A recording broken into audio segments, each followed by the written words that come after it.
Good afternoon. My name is Alex Rosa. And I'm Matt Nielsen.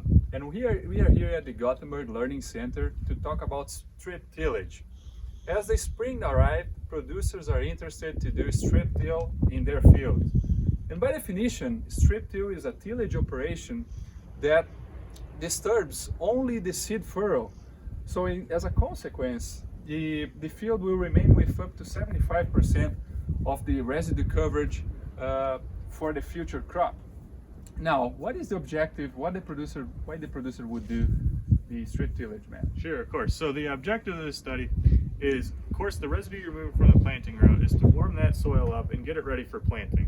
Another reason they would do it is for the residue that's on top that we left on there is to have some moisture for the seedling to grow and create uniform stands. Now, what are the advantages of doing this, Alex? So by doing strip tillage, you increase the chances of having a better seed bed for your future crop. And with that, there is also a higher chance to reach a more uniform emergence of your corn or soybean crop. Another advantage that you can cite is the producers can apply fertilizer at the same time that they are tilling. And this fertilizer can be applied as a deep band or as a surface dribble. And finally, another advantage that strip till provides is to relieve compaction, since you are just disturbing that seed furrow. However, we need to be cautious with the disadvantages, right, Matt? Yes, so some of the disadvantages that obviously can happen in springtime is when the soil is too wet, which can create sidewall compaction.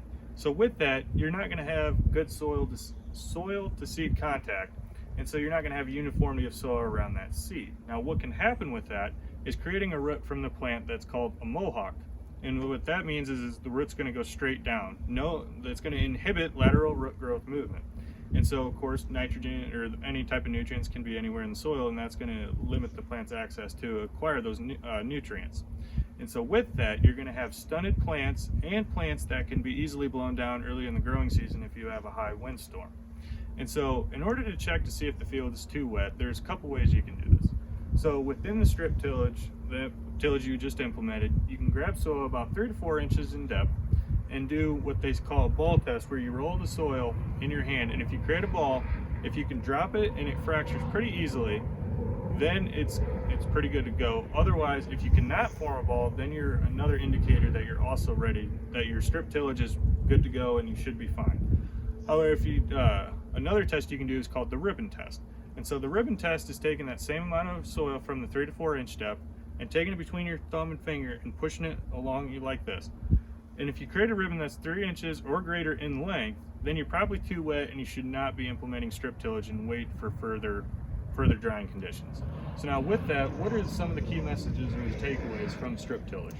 So the main takeaways is that if you are doing strip till, make sure you check your soil moisture, and we appreciate your attention on watching this video. Thank you very much. Thanks for watching this video from the Gothenburg Water Utilization Learning Center. For more information, please call 308-537-4500.